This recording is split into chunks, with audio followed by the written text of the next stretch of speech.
Догадка, что гений и безумие — две стороны одной личности, появилась у людей с незапамятных времен. Платон констатировал, что выдающиеся сочинители трагедий и комедий часто бывают не в себе. Аристотель отмечал склонность к депрессии у творческих личностей. Но все эти догадки обрели стройность полноценной научной теории лишь в XIX веке, когда появился специфический жанр — патография. То есть описание биографии выдающегося человека с точки зрения психиатрии. Можно сказать, что в XIX веке открытие патологического измерения психики великих людей было своего рода отражением глобальной тенденции к демократизации общественной жизни. Идеи свободы, равенства и братства все больше захватывали умы народных масс, несмотря на очевидное несоответствие реальности.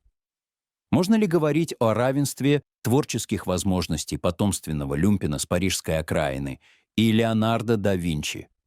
Очевидно, что нет. И тут обществу, помешанному на равноправии, наука подарила спасительную мысль.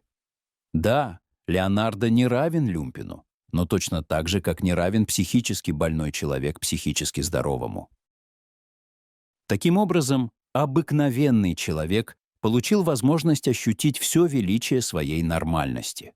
Согласитесь, это как-то примиряет тебя со вселенской несправедливостью. Если ты не умеешь играть на скрипке, как Паганини, сочинять музыку, как Моцарт, и рисовать, как Рафаэль.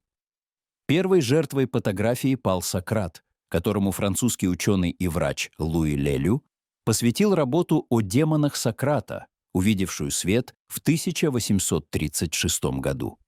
Дело в том, что природу собственной уникальности Сократ объяснял так.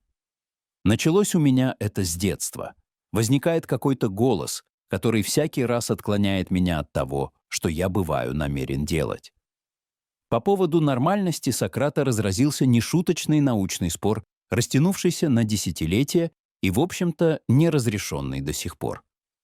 Лелю полагал, что в случае сократовского демона мы имеем дело с сумасшествием, которое проявлялось в виде слуховой галлюцинации. Но это была всего лишь первая из возможных интерпретаций. Иные авторы истолковывали этого демона как голос совести, как мистификацию хитроумного философа, как следствие эпилепсии и даже гомосексуализма. А знаменитый итальянский психиатр Чезаре Ламброзо, утверждавший, что физиономия человека отражает его преступные наклонности, полагал, что демон Сократа — не что иное, как порожденная алкоголизмом философа белая горячка. В книге «Гениальность и помешательство» Ламброзо делает вывод, что между гением и сумасшедшим в момент припадка нет никакой разницы.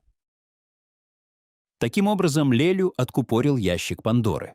Вся культурная и не очень общественность была сперва шокирована, а позже вдохновлена его открытием. Оказывается, гениальность — это не божественный дар, получаемый человеком извне, а нечто, имеющее вполне рациональные и, хуже того, физиологические причины. Например, сенсорное или перцептивное безумие, как у Сократа. После того, как Лелю расколдовал природу гениальности, лишив ее сакрального измерения, до фрейдистской интерпретации осталось рукой подать. И хотя очерк Зигмунда Фрейда о Леонардо да Винчи считается классическим образцом патологической биографии, термин «патография» придумал не он. Автором его является немецкий невролог Пауль Юлиус Мёбиус. В 1903 году он выпустил монографию, где сформулировал и развил концепцию выдающегося дегенерата как творческой личности, увязав творчество и психические отклонения. С позиции психопатологии и медицинской психологии он проанализировал биографии Гёте, Руссо, Шопенгауэра, Шумана и других. Но больше всего от пытливого немецкого ученого досталось Фридриху Ницше и женщинам. Родня Ницше и самому философу Мёбиусом был поставлен диагноз размягчения мозга, а женщинам — естественное физиологическое слабоумие. Надо ли говорить, насколько научным был такой взгляд на природу гениальности и безумия? Прижизненный диагноз, который врачи поставили Ницше — нейросифилис. Но клиническая картина во многом не соответствовала этому заболеванию, поэтому поиск причин продолжился. Позднейшие психоаналитические биографии выводили безумие Ницше из борьбы с собственным детством. В 4 года Ницше потерял отца, его растили женщины – бабка, мать, сестра и 2 тетки. Женское воспитание вызвало у него глубокий кризис самоидентификации и острейший комплекс мужской неполноценности. Следствием психического сверхнапряжения стали чудовищные головные боли, приступы тошноты и потери зрения, отождествление себя с козлом и богом Дионисом. Но Мёбиуса эти фрейдистские тонкости не интересовали. В своем желании обнаружить кнопку, от которой заводились безумие и гениальность философа, он дошел до того, что вскрывал и препарировал череп отца Фридриха Ницше. Поворотным моментом стал труд Мишеля Фуко «История безумия в эпоху классицизма», увидевший свет в 1961 году. Между безумием и гениальностью обнаружилась диалектическая связь. Она не исчерпывается медицинским диагнозом, а продолжает жизнь в культурном и социальном измерении. По мысли Фуко, впадая в безумие, человек впадает в свою истину и одновременно утрачивает ее. Он считал, что Ницше переживал опыт безумия, который содержательно приближался к абсолютному знанию.